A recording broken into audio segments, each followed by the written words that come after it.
Welcome to Kitchen Table Finance, the podcast where we serve up bite-sized pieces of financial advice to simplify your money and your life. Hey Dave, how you doing today? I am doing great, Nick. It's a sunny Friday morning in northern Michigan, and I am starting to see we've got some flowers in the front yard, and What? what's left of my trees are starting to leaf out a little bit. So, Love it. Spring yeah, has come to northern Michigan. yeah. True testament, though. Have you mowed your lawn yet? I have not. This weekend will probably be the annual changing of the implements on the tractor, and that's a prelude to being able to mow. Love it. Yeah, Spring is here when you're mowing. yeah.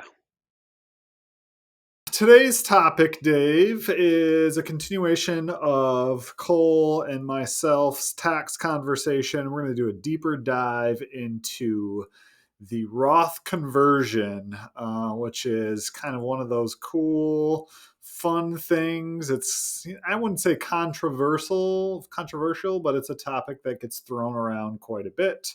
There's a lot of people out there saying, the Ed slot saying you should convert everything. And then there's some middle ground. And then there's people that say don't convert at all. And so it is kind of out there in the news quite a bit. It is a tool that we have that we can use, that we do use, but it's got to be the right fit for the right person for the right reason.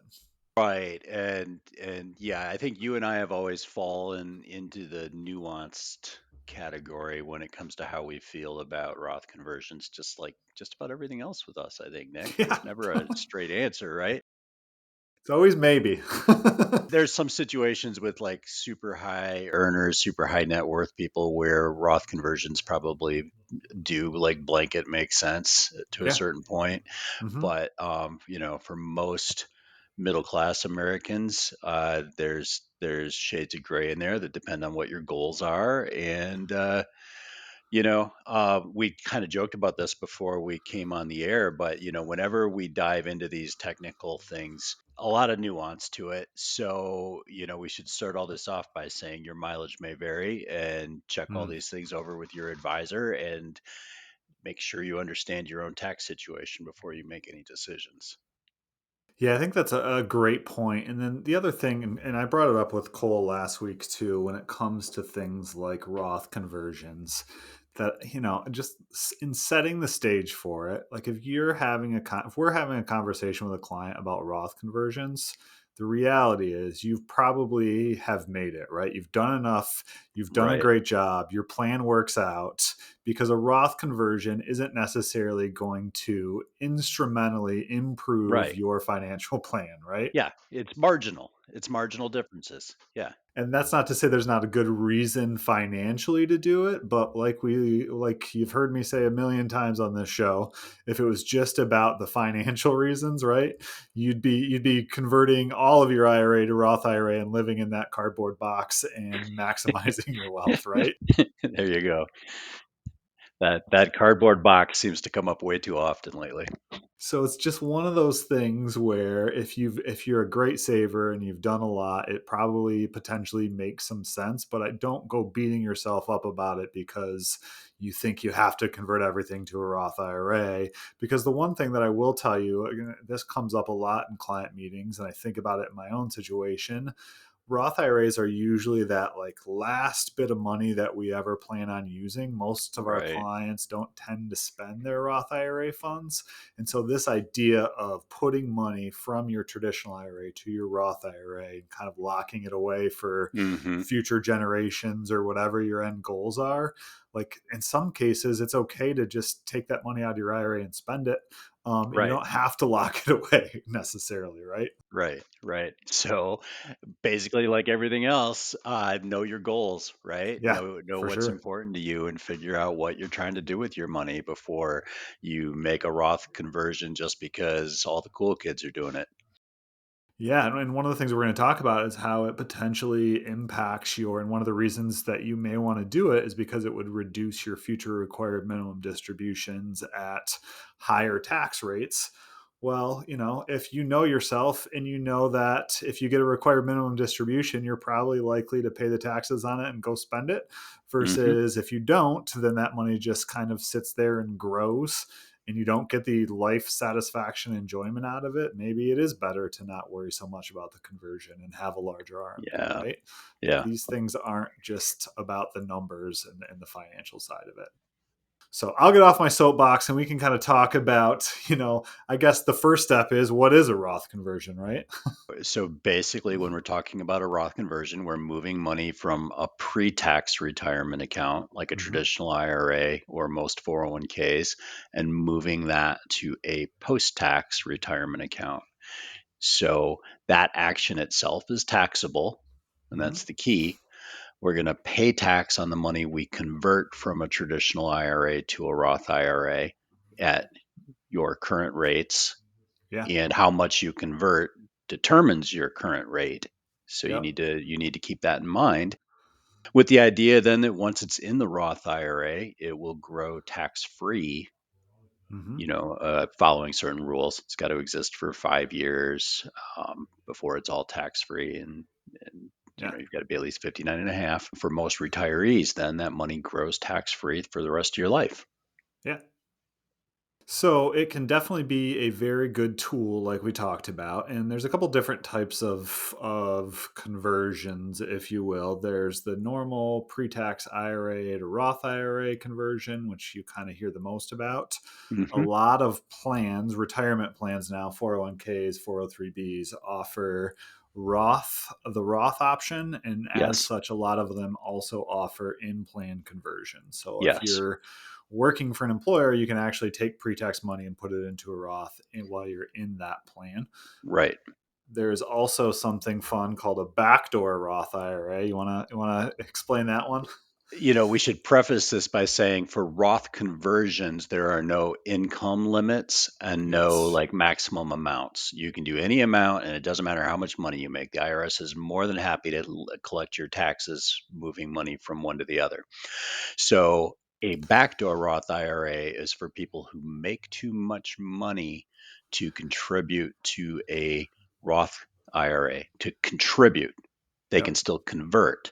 So the tricky thing you can do is make a non-deductible traditional IRA contribution and then convert that money to Roth IRA. It's Yes. basically an end run around the rules that limit you from putting money in a Roth IRA directly. Yep. So anyone with income can make a non-deductible IRA contribution. There's no income limits on that action. And Yes. so, like you said, it's the way to backdoor your way into a Roth Yeah. IRA. Yeah. Yeah. And then there's also something, and then even cooler, called the mega backdoor Roth IRA, right? Yeah. It's I imagine a bunch of interns at Merrill Lynch named that. Yeah. But it sounds really cool, and it can be. So if you're in a high income situation and a high saver, Mm-hmm. you're able to put away a lot of money. Some 401k plans, not every one, will Yep. let you contribute non-deductible amounts to your plan, and up to the total 401k limit of there's limits on how much you can contribute from your salary, how much your employer match, and then an extra amount that sometimes includes profit sharing, that sort of thing. Yep. um, some plans will let you actually max that out with a single contribution every year that's non-deductible, and then convert that into the Roth portion of the plan. Yeah. So it can lead to a lot of money going into Roth. Yep. So hence the mega, right? It's just Yes. an expanded version of the backdoor Roth IRA, Yeah. but you have to have the right plan. You have to have the right plan, and then there's a couple nuances to it. You want to make sure. So the rules are very confusing when it comes to converting money, doing a backdoor Roth IRA or a backdoor mega Roth IRA, in that if you have other IRAs out there, the IRS is going to deem it as a conversion pro rata. So if you put $7,000 into a non-deductible IRA, but you've got $1 million of deductible IRA, or I'm sorry, pre-tax IRA, Yeah. they're going to treat it as though you're converting almost all of that. $7,000 would be taxable when it Right. converts. So there's ways around that. You can roll everything into a 401k instead of an Mm-hmm. IRA. There's certain nuances. Just make sure you get help and make sure you understand those rules before you try to do one of these strategies. Yeah, it's one of those that sounds really cool, and there's I'm sure TikTok videos on it, but the Hmm. rules are complex, and you got to make sure you're paying attention to that stuff, Yeah. or you're gonna get a potentially unwanted tax bill, or even worse, a letter from the IRS, right? Telling you have a tax bill that you didn't Yeah. realize you had. Yeah. So, yeah. As far as Roth conversion rules go, like we mentioned, anyone can make a Roth conversion, Right. right? So it doesn't matter your income, whether you have income or don't have income. If you have assets, you can make a Roth conversion, and you can convert almost any account because any account would be too easy, right? Well, any pre-tax Any IRA pre-tax account, account, yes. yes. Yeah, Yep. including SEP IRAs and simple IRAs and Yep. traditional IRAs and rollover IRAs. Yeah, so it's almost easier to think of the list of the things that you can't convert, which would be any inherited IRA, inherited SEP IRA, or inherited simple IRA. Although, fun fact, an inherited employer plan are eligible depending on the plan rules. Yeah. Always some sort of strange loophole out there on this When stuff, you right? added that to the notes, that kind of surprised me, but it has never come up. Yeah. So there you go. And then simple IRAs you can convert, but there's a 2-year rule with simple IRAs, so it can't be in the first 2 years. Right. And then non-governmental 457 plans. So these are like if you have a 457 plan through a hospital, They're pretty rare. Yeah. because you can't roll them over, you also can't therefore convert them. And then the other rule to pay attention to that we talked about is just the pro rata rules. So if you are making a conversion of an IRA, you have to think about all of your assets and what percentage of them are pre-tax versus what percentage of them are after tax to figure out how Right. much of that conversion will actually be taxable. And that's the one that kind of gets people. Usually only comes into play when we're talking about that backdoor and that mega Right. backdoor Roth Yep. IRA strategy. But yeah, it's good to be aware. Now that we know what the rules are and what it is, we got to kind of figure out, does it make sense for you? And there's several different ways to think about this. And like many things in financial planning, things change along the way, right? And Of so course. where it may not make sense today, in 2 years it might make sense, right? And so there's a lot Right. of thought that goes into figuring this out. But the easiest way to kind of think of it is, other things being equal, what are your current tax rates, what versus what your future tax rates, what you assume they will be, right? Right. And I said easier, but the hard part is, how do you make an assumption of what your future tax rates are going to be, right? Well, I know how we do it, and it involves fancy software, but it also involves even with the fancy software, though. All kidding aside, it involves some guesswork, right? Yeah, for sure. Because nobody knows exactly what tax brackets are going to look like 18 months from now versus Yeah. when we're thinking about multi decades in retirement. Yep. It's anybody's guess in a certain way. So it's easier to usually, where we kind of start is figuring out like what your current rate is, right? And Hmm. then kind of figuring out what your future income is likely to be and kind of applying that to where current tax law is as kind of a baseline for, like, here's an example. If you're in the 12% tax bracket now, and we assume that in retirement you're going to be in the 24% tax bracket, well, Hmm. that's based on current laws. Like, that's a clue, like, okay, maybe this makes sense, let's do some more digging, let's think about it a Right. little bit more, right? Right. So a lot of times we're talking to early career folks whose Yeah. earnings hasn't ramped up yet. Right. Maybe you're in a low tax bracket now, but your career has a trajectory where later on you're going to be in a high tax bracket. Great opportunity to do Roth Hmm. conversions potentially if you've got amounts that are in pre-tax already. Yeah, that's another big factor too, especially for our early career people, is that tax deferred growth, how long you have. And then also, one of the things that we talked about earlier was required minimum distributions, right? Right. And so converting money now on your terms at the current tax bracket might reduce your future required minimum distribution that could potentially push you into a higher tax bracket. Well, and we've talked about this in a few other episodes recently, that a lot of folks have kind of that great opportunity in early retirement where all of a sudden your earned income goes very low and you're not yet taking distributions from your retirement plans, um, because you've got other assets you can use up and before required minimum distributions kick in. And so a lot of times, we're sitting here talking to people that are going to have almost no earned income for a couple of years.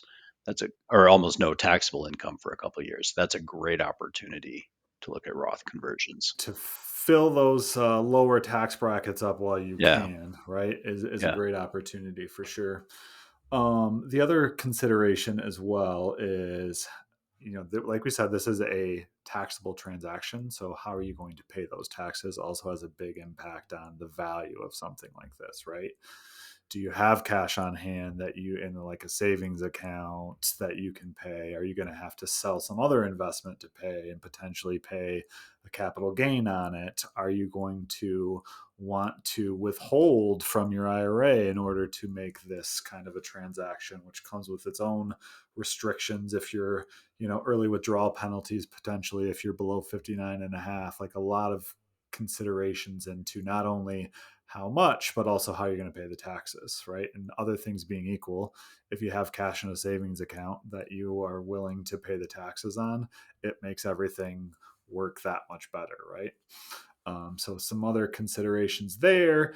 And then this is one I threw on here because hopefully we have listeners all over the country. Fortunately, we don't have to deal with this in the state of Michigan, but every state also has, not every state, but many states have estate taxes.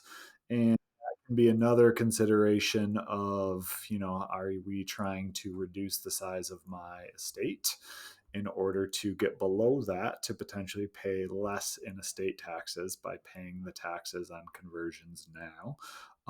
There's 13 states right now that have an estate tax. Michigan is not one of them. And some of them start as low as $2 million, which is much lower than the federal, which is 13 and a half. 13 and a half, somewhere around there. And then there's 6 states that have inheritance taxes, which is not taxing the estate, but the person that receives it. And fun fact, Maryland has both. Lucky them. If you're listening in Maryland, pay attention, I guess, right? But in Michigan, we don't have to worry about that. And there's also, obviously, like we talked about, a federal estate tax. But there are some rules around that with income and respect to a decedent that actually kind of changes that equation. It's not important like it is on the state level. So if you're in one of those 13 states, something to pay attention to, but not for Michigan. So carry on, Michiganders. And so those are the kind of the factors to consider when making sense. And the next thing is like, how do you determine if you're a candidate, right? And one of the things that you already brought up, Dave, was early career, right? If you're, 20 years old, you're probably in a very low tax bracket, and hopefully your career trajectory is such that you're going to make more income in the future. And so maybe, it makes sense if you have pre-tax money to convert. The problem with that, like we talked about, is, well, if you're early career not making much money, it's probably going to be hard to pay the taxes on something like that, right? Yeah. All things that you have to consider. People who have variable income, maybe you have a down year or a low income year if you're a business owner or if you're on commission or something along those lines, or you may have a year when you have high deductions, medical expenses, things like that, Right. that make it just an abnormally low tax year. And maybe one of the ways to take advantage of that is something like a Roth conversion. Another thing that doesn't come up very often, but it is a thing, right? So if we talked about it a little bit, but if you have non-deductible IRA contribution, so if you have an IRA with a high basis, right? So let's say you have a $100,000 IRA and 90,000 of it is in non-tax or in after-tax contributions, it probably makes sense to convert that, because then what you're doing is you're changing how that interest that you earn on that money is taxed in the future. Yes. And so that's another consideration if you happen to have some non-deductible IRA contributions. Right. Again, paying attention to those pro rata rules, but yeah. Yeah, it's one of those tricky things that you definitely have to pay attention to, but could Yes. potentially benefit. Yeah, that'd be a good scenario to look at a Roth conversion for sure. Yep. And the same thing does if you have non-deductible contributions to a retirement plan, kind of that same equation, right? A little bit different because there's the pro rata rules you can separate out based on how those IRA and 401k. Yep. And the other one is discretionary trusts as the beneficiary. Yeah, this doesn't get talked about very often, but if your IRA's ultimate beneficiary is going to be a trust that will then um, not necessarily pass through all the income to the ultimate beneficiaries of the trust right away, those trusts can end up in high tax brackets much faster than individuals do. So the conversion idea then becomes more valuable than it would otherwise, if your main goal is maximizing legacy. Right, for sure. So those are rules where discretionary trust is essentially like you are deciding how the income and the assets from the trust are spent. And so that means that you aren't necessarily giving all the income, like you said. So if you have, a spendthrift where you say, okay, you can have money for X, Y, and Z, but you only get this much a year, and your potential RMDs are higher than that, then that gets taxed at the trust level, like what you said is much higher. So something to be aware of. Again, a lot of this stuff doesn't come up all that often, but if you fall into one of those situations, it's really good stuff to know, right? Yeah. This is something that comes up and it makes good headlines and we hear a lot about it, but the avoiding the tax torpedoes. You want to tell us about what the potential tax torpedoes are? Yeah, again, exciting term of phrase for a very boring concept, but you need to be aware if you're on Social Security and your income is low, as your income grows, more of your Social Security may become taxable. So your effective tax rate, your marginal rate may be very low, but your effective tax rate, meaning the tax generated by the next dollar of income, which a conversion would count, is actually throwing that money into a very high tax situation. So you need to be aware with Social Security. You need to be aware of also where the Medicare Part B premium breakpoints are. That surprises a lot of people. Everybody hates that. But, and it doesn't necessarily mean that crossing one of those lines makes a Roth conversion not a good idea. It just means you need to factor in that's an additional couple percentage points of tax that you're paying on that. Right.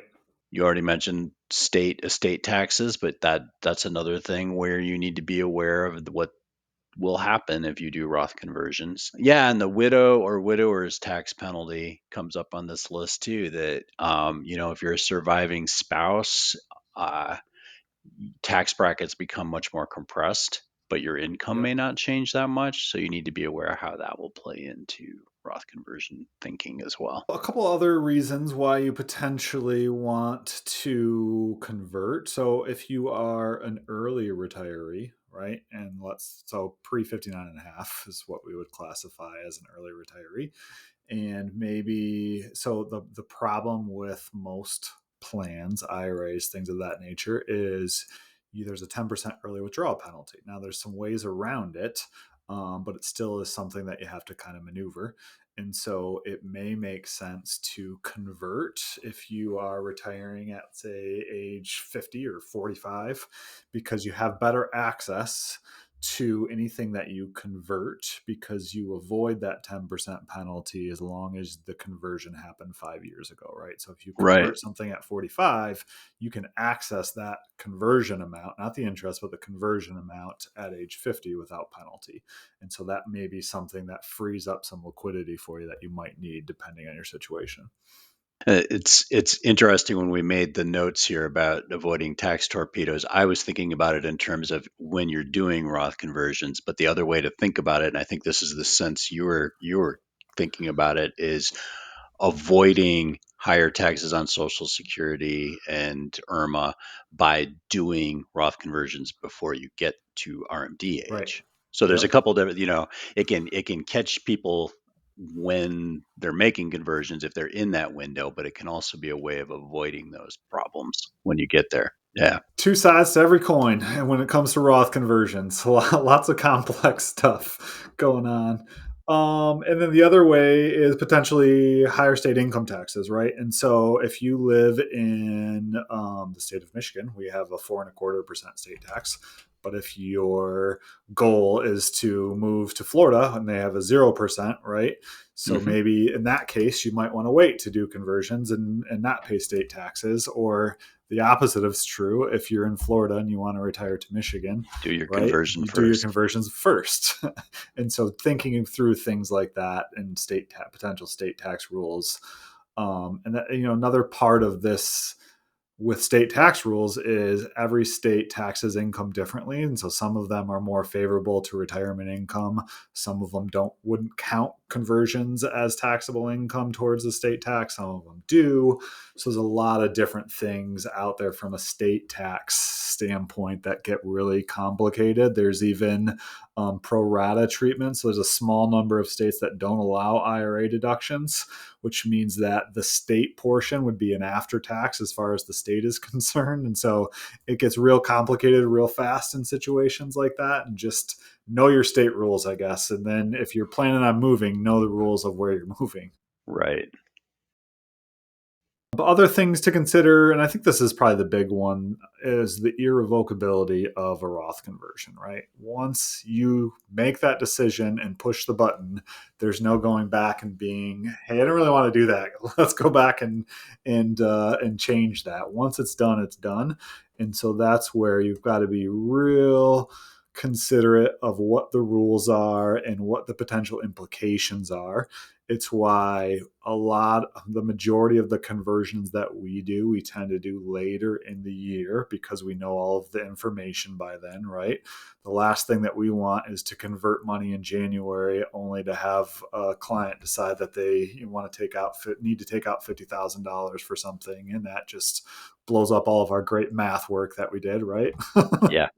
And so there's lots, that's probably the biggest consideration that you need to make is there things that are going to change? Do I have all the information? Because once it's done, it can't be undone.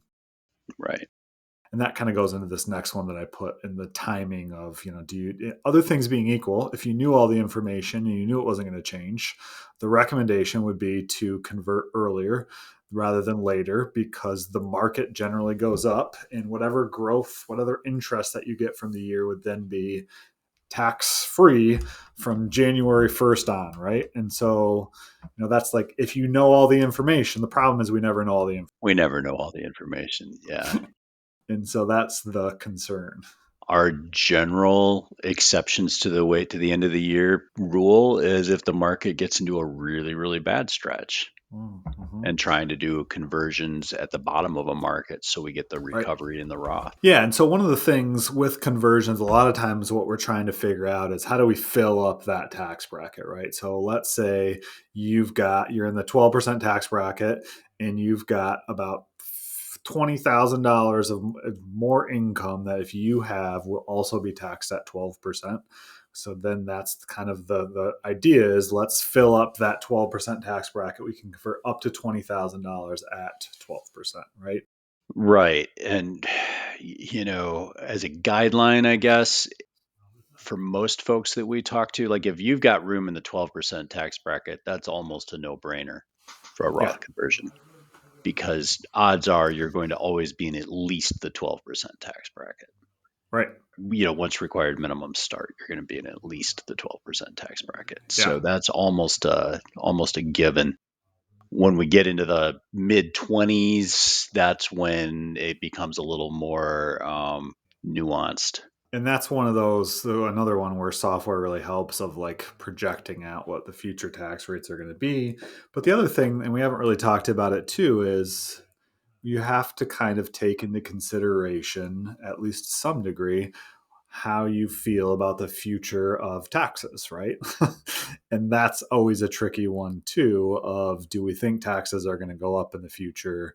Do we think they're going to stay the same? Do we think they're going to go down? That's another consideration that I see people making. And what I would say to that is I wouldn't just do a conversion because you think taxes are going to go up, like that's not a good enough reason to potentially, be aggressive with a conversion, but it's certainly a consideration that you should make, right? Yeah, there's a couple ways you can think about that. One is if you look at history, tax brackets right now are about as low as they have been for as long as we've had income tax.